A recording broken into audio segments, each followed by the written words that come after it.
ขอถามเด็กน้อยว่าเพื่อนกระเจ้าอีไสคือว่าเห็นกระเจ้ามาโปมน้ำเอาอยู่นี่ก็จะว่าไปทางพุ่นนะโอ้วิถีชีวิตเขตชนบทกระเจ้ามาเอาน้ำอันนี้จะเป็นบ่อน้ำรวมในเฮือนซ่านปานแป้นเพิ่นนี่เนาะนี่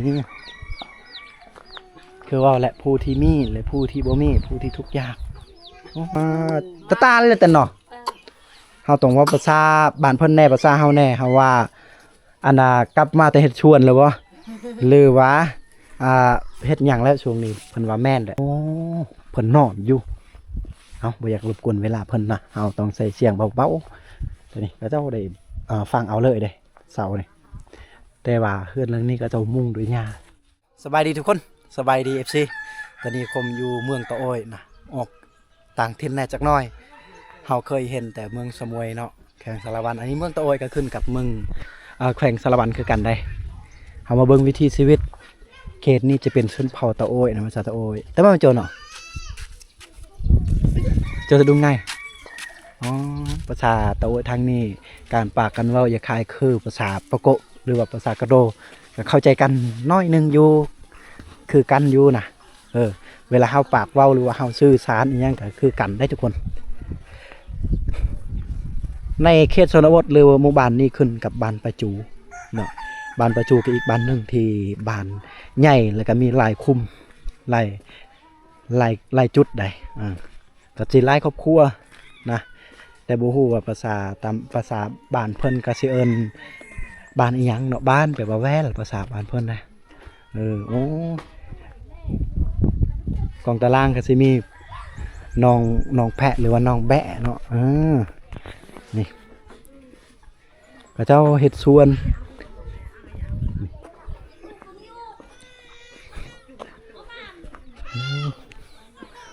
ฮ้อนแห้งนะฮ้อนตอนนี้ได้อยู่ประมาณ12 โมงหรือ1 โมงได้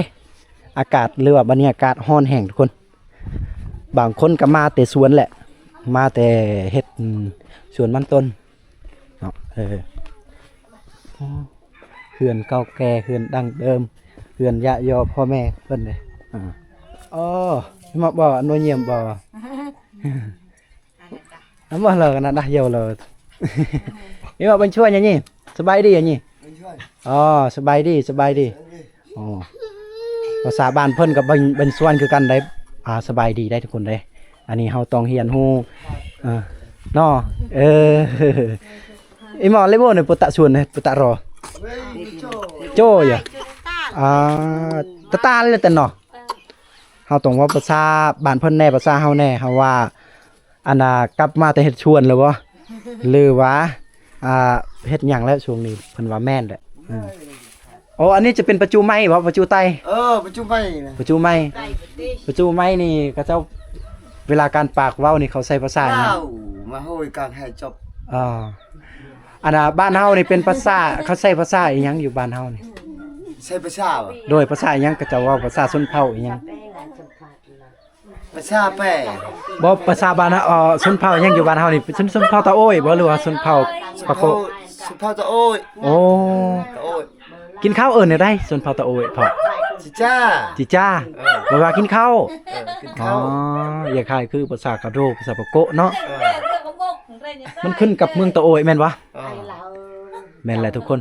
เพื่อนซ่านบ้านแปนหรือว่าวิถีชีวิตนี่ก็อย่าคล้ายคือกันนะกับชนเผ่าตะโอยหรือชนเผ่าปะโกชนเผ่ากะไนอีหยังก็บ่แตกต่างกันอย่างใดมีเด็กฝากเพื่ออยู่แล้วก็เลยบ่อยาก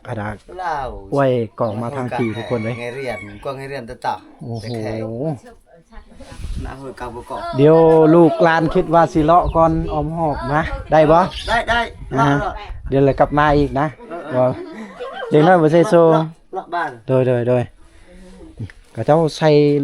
รถไทยเนาะเธอว่าเฮ็ดหน้าลายบ่บ้านเฮาคือไว้เห็นมีรถไทยลายลายชำได้ชำนั่งนะจุดท่าลายบ่ลายมันได้มีแต่ช่องชั้นขั้นก็แสดงว่าเฮ็ดส่วนมันบ่หรือว่าเฮ็ดให้ลายกว่าบ้านเฮาเนาะคือว่าเห็นคกตำข้าวก็ยังตำข้าวปกติบ่คกตำข้าวบ่มีห้องสีบ่มีพุ่นบ้านเพิ่นก็อัปเดตใหม่ๆก็คือบ่ได้ตำข้าวแล้วเนาะ นี่อันนี้จะเป็นเฮือนครัวเพิ่นสิเกาะออกนะอันนี้จะเป็นเฮือนที่ก็เจ้าหับแขกขับคนอย่างประมาณนี้แหละความเป็นจริงในป้ายเด้อเพิ่นเขียนว่าบ้านประจู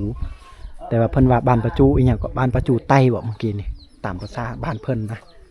คือคมเว้าแหละตั้งแต่เปิดคลิปว่าบ้านประจูนี่มีหลายจุดมีหลายกลุ่มคมเห็นหมู่บ้านเพิ่นนี่มีน้ำใส่เนาะเกือบทุกครอบครัวแล้วก็มีวิทย์ถ่ายแสดงว่ายุติในการถ่ายสะทรายคือเว้าง่ายๆก็มีห้องน้ำแล้วนะบ้านเพิ่นมีห้องน้ำใส่แล้วพวกนี้เดี๋ยวคมจะเลาะไปทางหน้าเลาะเดินก่อนตอนนี้ก็บรรยากาศมันก็สิฮ้อนแห้งแน่จักหน่อยทุกคนเลยก็เพื่อว่าให้ทุกคนได้รับได้ชมได้เบิ่งได้เห็นวิถีชีวิตเขตชนบทวิถีชีวิตเขตนอกๆนะปะเขาเดินไปทางนี้แล้วเดี๋ยวเขากลับมาพี่เนาะทุกคนเนาะเพราะว่าบ้านเพิ่นมันกว้างเลยอันนี้อยู่เมืองตะโอยเด้อส่วนไรอาจจะเห็นเมืองสมุยกับสีเด่นหน้าในจังหน่อยเนาะกับสีบ่ฮอนลายปานนี้เมืองตะโอยนี่กับสีฮอนลายทุกคนถามว่าเมืองตะโอยกับเมืองสมุยนี่ติดกันบ่ตัวเมืองมันก็ไกลเติบได้ประมาณ50 ลักจึงแต่ตัวเมืองสมุยไปหาเมืองตะโอยแต่ว่าเขตชนบทก็ไกลๆอันนี้ติดชายแดนสมุยกับตะโอยได้นี่เขตชนบทเด็กน้อยก็เจ้ามาเอาน้ำบอกเมื่อจะตายิดเด้อนี่เด็กหน่อยไปเลยเด็กหน่อยย่านเด็กหน่อยอายเพิ่นไปแล้วทุกคนเอา อันนี้อยู่กับบ้างนี่จักเป็นยังเอามาหน่อยเอามาหน่อยอะไรเอามาอย่าหอดเนาะมาเอามาไงจังอะไรเนาะมาตะปืนเนาะมาตะจินเอามาเขาถามอันนี้มันยังเพิ่นว่าไม่เฮียกับแม่นแต่ว่ามันยังอยู่ในเขาคิดว่ามันจะเป็นอันใดหนึ่งที่กระเจ้าล่างนี่วิธีชีวิตอันนี้คือเฮือนครัวเนาะน่าจะเพิ่นอัปเดตใหม่ๆเลยเฮือนครัวเพิ่นได้นี่ชนบทเมืองสมุยและก็ชนบทเมืองตะโอยก็จะมีความแตกต่างอยู่ได้ก็คือความแตกต่างบรรยากาศนี่แหละเมืองสมุยก็สิเป็นเมืองที่เย็นๆแน่หนาวๆแน่แต่ว่าเมืองตะโอยก็สิออกอากาศแบบร้อนๆเฮือนซานปานแป้นเพิ่นนี่เนาะนี่คือว่าแหละผู้ที่มีและผู้ที่บ่มีผู้ที่ทุกข์ยากนี่ชนบทเฮือนเพิ่นบ้านนี่กว้างเลยพื้นที่บ้านเพิ่นนี่กว้างเติบแต่อันประชากรในหมู่บ้านเพิ่นก็มีแต่21ครอบครัวแต่บ้านเขตชนบทเมืองบ่มีน้ำบ่มีเนาะบ่มีน้ำเห็นก๊อกน้ำน่าจะต้องได้โปมเอาบ่ไม่ละต้องได้ดูดเอามาทางนี้นะชนบทอยู่เมืองตะโอยนี่มันเป็นทงเพียงหลายกว่าชนบทเขตเมืองสมุยมันก็สิภูพาแน่เนาะสิมีหน้าผอกหน้าผานะเมื่อกี้นี่รถจักรเฮากับจอดป่าอยู่นี่คมว่าจะย่างมาทางพีได้ไปทุกคน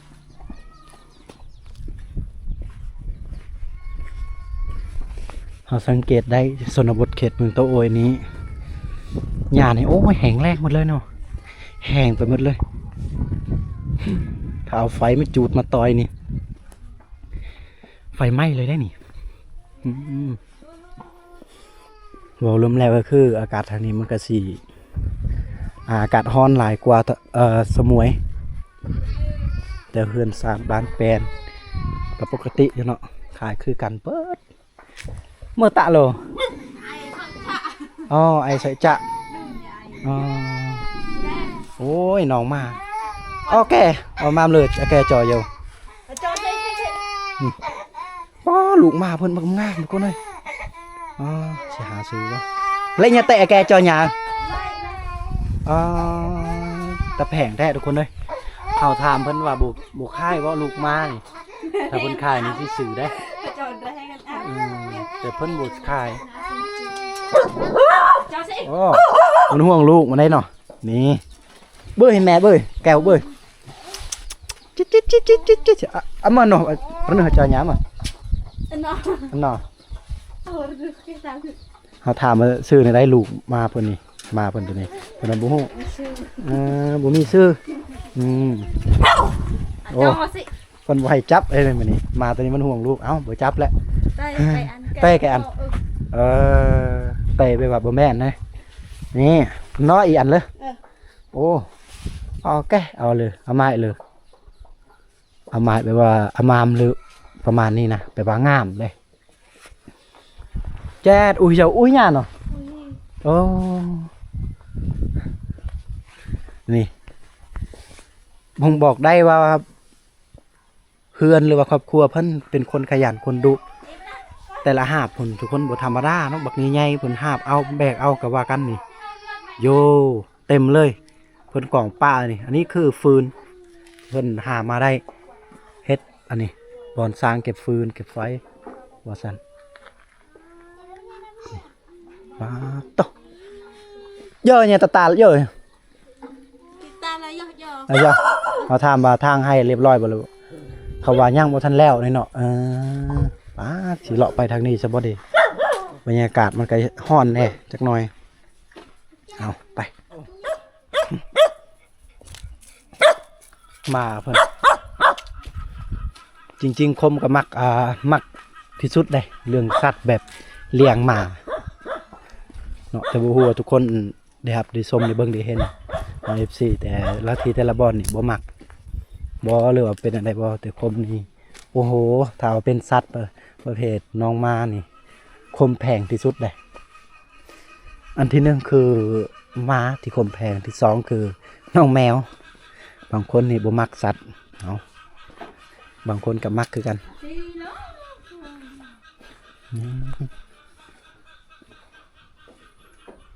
ยามนี้ก็เจ้าน่าจะเกียมกินข้าวกินน้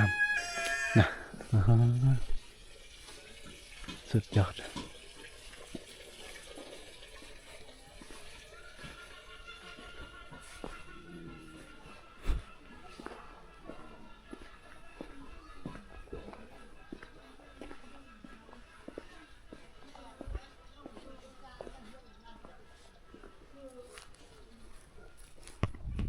อันนี้ก็จะเป็นน้ำรวมหรือว่าน้ำบาดาลน้ำโยกบ่เพิ่นเฮ็ดในได้นี่เพิ่นน่าจะดึงเอาตัวนี้บ่นั่นแนวใดวะที่แผนการเพิ่นเฮ็ดนี่นี่โอ้เฮาเฮ็ดบ่ได้ทุกคนอย่างนั้นเพของเขาเจ้าอันนี้คือน้ำชาวบ้านที่เพิ่นมาตักมาเอาอยู่บ้านนี้นะนี่ครอบครัวตัวนี้แต่ว่าบางครอบครัวที่มีน้ำโป่มน้ำบาดาลแล้วที่เพิ่นขุดเอาเจาะเอาก็มีได้แต่ว่าบางครอบครัวที่บ่มีก็จำเป็นต้องได้มาเอาบอนรวมบอนนี่ทุกคนเลย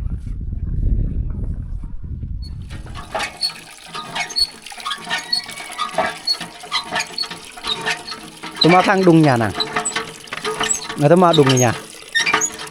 ขอถามเด็กน้อยว่าเฮือนกระเจ้าอีไสคือว่าเห็นกระเจ้ามาโป่มน้ำเอาอยู่นี่ก็จะว่าไปทางพุ่นนะโอ้วิถีชีวิตเขตชนบทกับเจ้ามาเอาน้ำอันนี้จะเป็นบ่อน้ำรวมเนาะคือว่าอะไรทุกคนบางเฮือนบางหลังคาเฮือนกับเจ้ามีน้ำโป่มก็สิติดกับตอนหน้าบ้านเลยก็นี่ได้แต่ว่ากรณีบางเฮือนที่ว่ามันบ่มีก็เลยจำเป็นต้องได้เอาน้ำรวมจังสิโอ้คืออีมาวีน้ำก้อนเหรออ๋ออันนี้น้ำก่อนกับเจ้าน่าจะแช่น้ำเมื่อกี้เพราะว่าอยู่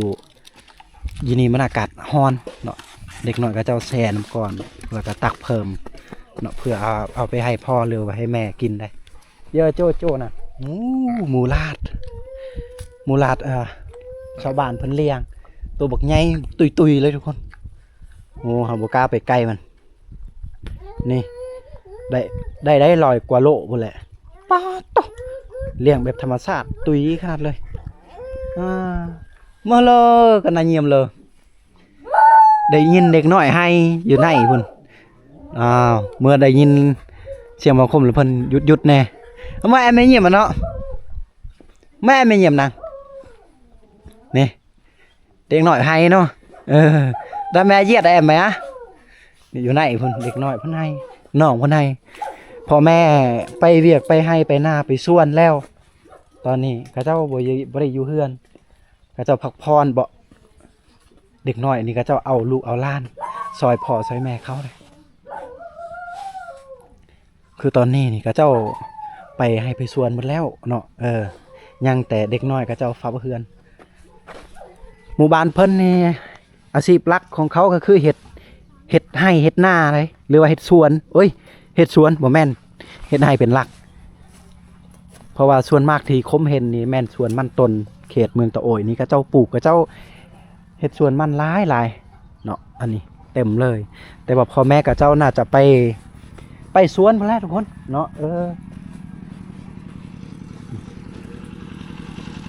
อ้โหนี่อันนี้คือเฮือนซ่านบ้านแปนโอ้คนบ่อยู่เฮือนได้เด้เนาะสบายดีอยู่เฮือนบ่นี่บ่เห็นเลยบ่เห็นไผอยู่เฮือนทุกคนเลยยังแต่เครื่องคองหรือว่าอันเฮ็ดกินนี่บ้านเพิ่นนี่มีไฟฟ้าแล้วแต่ว่าอันน่ะบางครอบครัวก็เจ้าทุกข์ยากก็เจ้าบ่มีเงินคำที่จะดึงไฟฟ้าแล้วก็เลยบ่เห็นก็เจ้าใช้เนาะนี่โอ้เห็นอยู่น่าจะดึงมาจากเฮือนพี่น้องของเขาหั่นเฮือนหลังนั้นดึงมาแต่พูนนี่อันนี้จะเป็นญาติพี่น้องของเขาเจ้าแล้วก็ดึงไฟมาเฮือนหลังนี้กำลังจากนั้นก็ต่อกันมาน่าจะเป็นพี่น้องกันจะเป็นไอ้น้องกันเผื่อใส่กันแล้วก็ยังมีเฮือนอันนี้นี่น่าจะปลูกใหม่ๆได้ตั้งใหม่ได้สร้างใหม่ทุกคนเนาะสบายดีล่ะนี่โอ้ตัดผมวะโอ้อยู่ไหนนี่อยู่กล้องอันนี้เฮือนหลังนี้ตั้งใหม่ๆบ่ล่ะจากเดือนบ่เด้เขาตั้งนี่คือเห็นยังโอ้ยังบ่ทันหอดเดือนนี่โอ้แก๊งวัยรุ่น โอ้ตัดผมเก่งแท้อันนี้บ่ได้ใส่ตรงเด้อเลยปะโจ้คือมาสร้างเก่งเถอะล่ะนี่เดี๋ยวทุกคนเขตชนบทกับเจ้าฝีมือของเจ้าบ่ธรรมดาในบนบุคือเขตในเมืองตรงนี้เฮียนใส่ตรงเด้อแต่ว่าชนบทนี่สุดยอดความสุดยอดของเขาคือกับเจ้าใส่มิดแซมตัดเอาจิบประมาณนี้นะโอ้โหอันนี้กับเจ้าเอิญทรงนี่ยังนี่ทรงผมแบบนี้ตัดเปิดบ่ธรรมดาปะอ๋อสุดยอดเลยอันนี้ก็ตัดเป็นหมดบ่เป็นบ่เหียนเอาน้ำมูนี่เนาะมื้อนี้ก็สิตัดผมคือกันบ่มาเบิ่งมูเจ้าเด้บ่ติหากันตัดใหม่ๆเนาะมีแฟนแล้วบ่ผู้บ่าวมีแล้ววะโสดอ้าว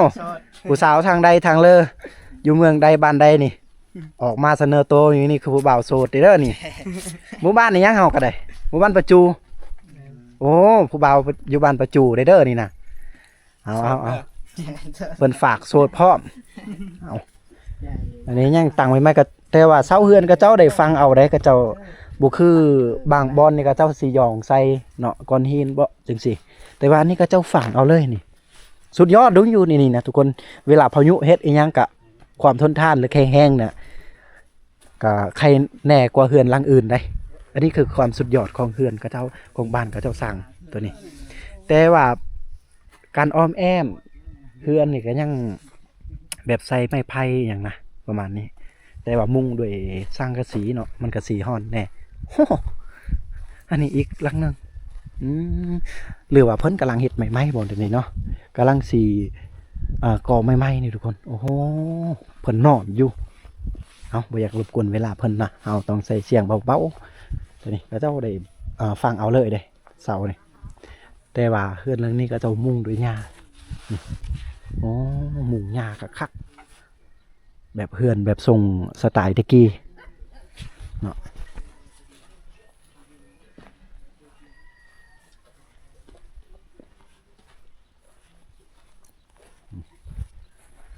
ประมาณนี้เลยครอบครัวเพิ่นตั้งแต่นี้เพิ่นสินัดว่าแต่นี้จนหอดเทิงพูนทุกคนเลยมันฮ้อนแน่ ก็ประมาณ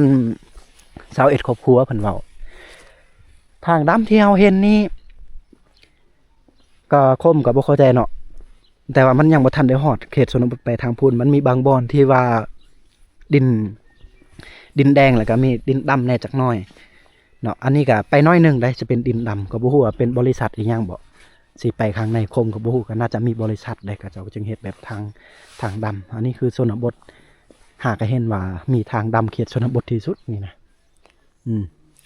เดี๋ยวเราจะขี่รถไปฮอดพุ่นก็สิมีน้ำที่ชาวบ้านใช้ชีวิตแหละไปตักเอาบ่หรือว่าไปอาบน้ำบ่ไปซักเครื่องซักของอย่างต่างๆอยู่พุ่นเพราะว่าน้ำก๊อกนี่ก็เจ้าว่ามันแห้งแล้วเนาะเพราะว่ายามนี้เดือนสิเข้าเดือน3ทุกคนเลยแล้วพอดีมันจะเป็นฤดูร้อนเนาะเขาเอิ้นฤดูอีหยังวะฤดูแล้งประมาณนี้แล้วก็เลยน้ำมันก็สิแห้งเนาะบางคนก็ต้องได้ใส่เอาน้ำบาดาลน้ำโยกจังซี่แต่ว่าการใช้ชีวิตการหาปูหาปลาเดี๋ยวหาจะไปเบิ่งน้ำที่เขาเจ้าใช้อยู่พุ่นทุกคน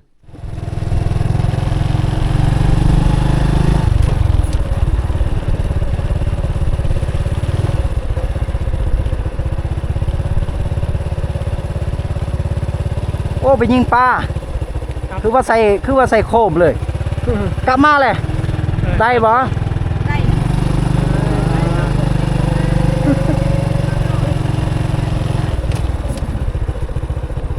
อันนี้จะเป็นเหล้าเข้าได้ทุกคนเหล้าเข้าหรือว่าสร้างเก็บเข้าของชาวบ้านเพิ่นบรรยากาศมันก็สิแห้งแล้งแน่จักหน่อยนึงเนาะอันนี้ก็ยังขึ้นกับบ้านประจูได้คือว่าวแล้วทุกคนบ้านประจูมันมีหลายจุหลายหน่วยแล้วก็หลายโซนแต่2-3ประจูพุ่นน่ะก็ยังขึ้นกับเมืองเต้าโอยอยู่ได้อ๋อกับเตายังเหียนอยู่นี่อันนี้จะเป็นห้องเฮียนเขตชนบทลืมบอกว่าบ้านกับเจ้าห้องเฮียนคืออยู่นี่ได้ห้องเฮียนของบ้านอยู่เทิงพุ่นแล้วก็ห้องหม้อมันต้องออกไปทางดำในจังหวัดประมาณ800หลักหรือว่าสิฮอดหลักหนึ่งนี่แหละประมาณ800เมตรนะทุกคนก็สิฮอดหลักหนึ่งนี่แหละอ๋อเลาะบ่เดี๋ยวทุกคนเฮาสิแวะอีกบ้านนี้เฮาสิอ้อมหอบจังซี่นะจะหาจอดรถจักรก่อน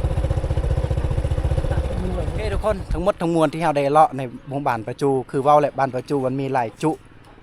มีหลายโซนนะประมาณ 2-3 ประจูบ้านเพิ่นนี่โรงเรียนก็ต้องได้ย่างออกมาข้างนอกหน่อยนึงแล้วก็โรงหมอเวลาเจ็บไข้ได้ป่วยก็มีอยู่แต่ว่าต้องออกไปข้างนอกหน่อยนึงสิ่งที่เราเห็นทางยางนี่หมู่บ้านนี้ก็บ่ฮู้ว่าอีกจักลักไปข้างหน้าจะเป็นทางยางหรือทางดำแล้วก็สิบ้านเพิ่นนี่เฮ็ดสวนมันต้นเนาะแล้วก็เฮ็ดไร่แน่หน่อยนึงอันนี้คือรถตักตอกแสดงว่าเจ้าเฮ็ดนาเฮ็ดนาแน่แล้วก็มีรถซิ่งในการใส่ก็คือพอได้ต่างมันต้นไปเอามันต้นที่เจ้าเฮ็ดสวนยามนี้ก็ยามแห้งแล้งแน่จักหน่อยก็คือเราสังเกตเห็นได้จังซี่บางเฮือนก็